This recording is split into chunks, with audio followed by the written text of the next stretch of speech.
હાલો ખેડૂત મિત્ર, જો આપણા ખેડૂને હે ને છતાં આપણે અનાજ પક્યું હે ને તો આપણને હે ને ભૂખ્યા રાખવે આવી સરકાર છે, બરોબર ને?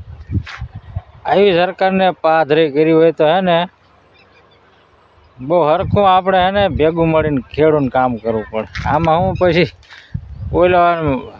ઓલી જાતને ઓલી નો આવું ન હાલે. શું આ ઓલી પાર્ટીનો ને આ ઓલી પાર્ટીનો તો હે ને નહીં જામે કે નહીં, તો હે ને આપણે ખેડૂત જીત નહીં.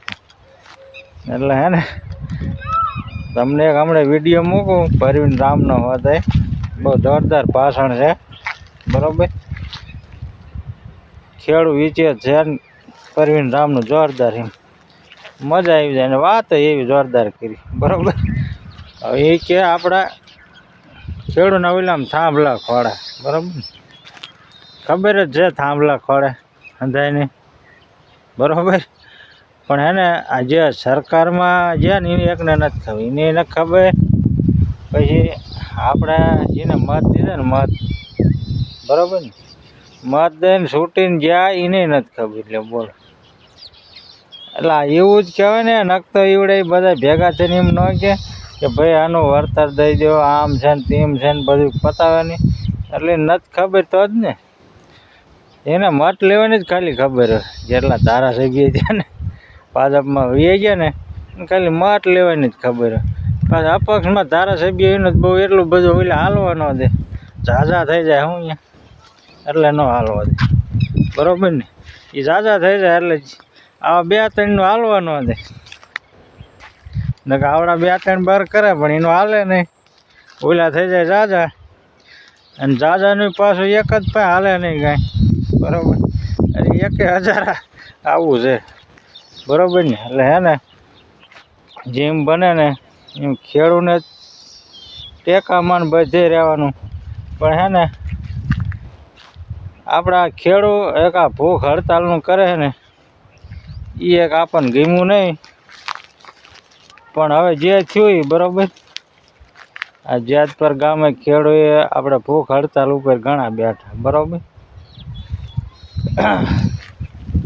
આ 11, 12, 13 દી થવા આવ્યા, બરોબર? હવે તો આ સરકાર સામું ન જોવે. એટલે એ જોવાનું છે ને પાછા કંઈક ચેનલવાળા કે આની વાત સરખી પુગાડતા નથી. એટલે તમે આ ખેડૂતનું ભારતા નથી. ખેડૂત કેદુના ભૂખ્યા છે તો તમને નથી દેખાતું, બરોબર? હમણાં જો કંઈક બીજું જરાક થયું હોય ને તો મોટી મોટી ચેનલવાળા પૂગી ગયા હોય. એ ખેડૂતનું આમ થયું ને એ ખેડૂએ આમ એકને ધોકો મારી લીધો, એકાદ પોલીસવાળાને તાણીને એક ટાંગ આમ ઠોકી હોય ને તો તરત જ છે ને ચેનલવાળા પૂગી જાય. એક ખેડૂએ છે ને એક પોલીસવાળાને ધોકો ઠોક્યો, એનો ટાંગો છે ને ભાંગી નાખ્યો. ભલે ને ફ્રેક્ચર ન થયું હોય, એટલું બધું એ ટાંગો ભાંગી નાખ્યો ને ટાંગાના કટક્યા કરી નાખ્યા ને આવું મૂકે, બરોબર ને? એટલે પહેલાં હે ને પરવીન રામનો તમે વિડીયો મૂકું, તમે સાંભળો, પછી હે ને આપણે વાત કરીને મજા આવી જવી જોઈએ. બાકી કાંઈ નહીં. હું મારે ખેડૂત હે ને મોજમાં રહેવાનું, એટલું બધું ટેન્શનમાં નહીં રહેવાનું. ખેડૂત ટેન્શન તો કાયમ હોય જ, ખબર છે? કાં સારી વસ્તુ ન થાય, સારો ભાવ ન, આવું બધું એટલે ટેન્શન તો હોય જ, બરોબર? પહેલાં તમે વિડીયો જુઓ. માથાકૂટ ચાલે છે થાંભલાની, અને થાંભલાની માથાકૂટના કારણે ઠેર ઠેર આંદોલનો ચાલુ છે. કોટ ગામના ખેડૂતો હોય, મોરબીના જેતપર ગામના ખેડૂતો હોય, જસદણના ખેડૂતો હોય, સાણંદના ખેડૂતો હોય, તમામ ખેડૂતો પૂરી તાકાતથી લડાઈ લડી રહ્યા છે. ત્યારે એક ખેડૂત પુત્ર તરીકે મને ગર્વ છે કે સાહેબ મારો ગુજરાતનો ખેડૂત હવે જાગી રહ્યો છે અને લડાઈ લડવાના એંધાણ બતાવી રહ્યો છે, અવાજ ઉઠાવી રહ્યો છે. એનું મને ખેડૂત પુત્ર તરીકે ગર્વ છે. હું એ તમામ ખેડૂતોને એક ખેડૂત પુત્ર તરીકે સમર્થન આપું છું. અને મોરબીના જેતપરમાં જે ધરણા ચાલુ છે, હજી સરકાર ઝૂકતી નથી. એ સરકારને પણ કહેવા માંગુ છું કે સાહેબ મંત્રણા કરવી પડશે, ખેડૂતના મુદ્દાઓને સમજવા પડશે અને એનું નિરાકરણ કરવું પડશે. એ બાબતે હું સરકારને પણ અહીંયાથી અપીલ કરું છું. પણ હવે અહીંયા કઈ અપીલ કરવા જેવું રહ્યું નથી. કરી આ તો ખાલી, બાકી અપીલ કરવા જેવું કઈ નથી. બીજા ઘણા મુદ્દાઓ છે, બિયારણના મુદ્દા છે, હમણાં વરસાદ આવશે, પાણી ભરાવાના મુદ્દા આવશે, અમારા ખેડમાં પાણી ભરાઈ જાય, અહીંયા સેલ આવી જાય, મોટી મોટી વાતો થાય, 1500 કરોડ 2000 કરોડ, હજી કાંઈ નથી થયું. અહીંયા તમારે આગળ પાણી ભરાશે લીમડી આજુબાજુ, વરસાદ ઓછો પડશે તો અછતના પ્રશ્ન આવશે, ખાતર નથી મળતું, બિયારણ નથી મળતું, અઢળક પ્રશ્નો છે. પણ એ પ્રશ્નોમાં ભાજપને રસ નથી.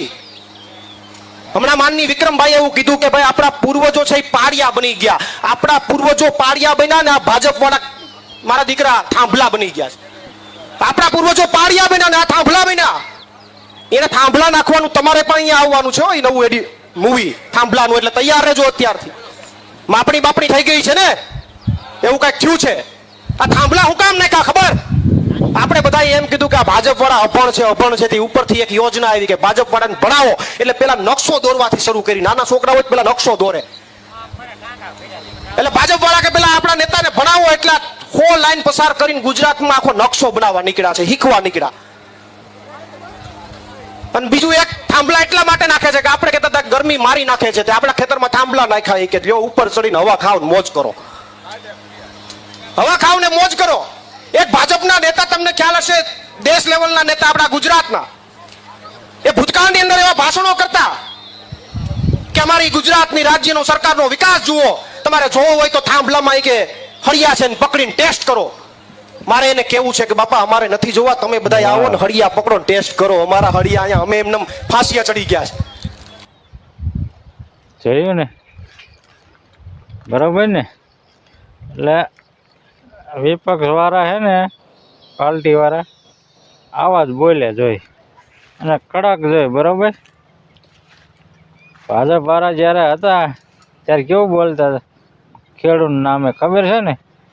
બરોબર. હવે તમે અત્યારે હે ને એવું બોલતા નથી, પણ વાત થોડો કરી નાખે એકાબીજા. હવે શું કારણે વાત થાય એ કંઈ ખબર ન પડતી. ઓલાને એમ થાય કે ઓલો પાર્ટી વાળો આવશે મારું નહીં હાલે, ઓલાને એમ થાય કે ઓલો પાર્ટી વાળો આવશે મારું નહીં હાલે. વાત એમાં થોડોક થાય છે, અને ખેડૂતનું બરોબર કામ નથી થતું કે નહીં, થોડુંક એવું હાલે શું. એટલે આ નોખા મળ્યા છે ને આંદોલન કરવા, એટલે બેક વધારે ઓલું ને કે ને એક આંદોલન સરખું હાલતું હોય ને તો હે ને સરકાર જટ આમ ઠરી જાય, ટાઢી પડી જાય, અને પાછું બેક વરા દાદા ગડકાવી જાય ને એટલે એને ઢીલું મૂકતા વાર લાગે. હું ઢીલું મૂકે ને તો એને એમ થાય કે પાછું અમારો હાલ છે નહીં, એટલે હું પણ આને હે ને સરકાર ખેડૂતને બધાને આપીને ઘર ભેગા જ કરી દેવાના, એટલે રેડ ઢીલું પડી જાય, બરાબર ને? એટલે હાવ ઢીલું જ પડી જાય એવું છે. એટલે છે ને એકથી પહેલાં એ નેતા રહ્યો એ શું કહેતો ખબર છે ને, તમારે વિકાસ જોતો હોય ને, જોવો હોય ને તો જા વાયરું ને ચાલો એટલે ખબર પડે વિકાસ છે.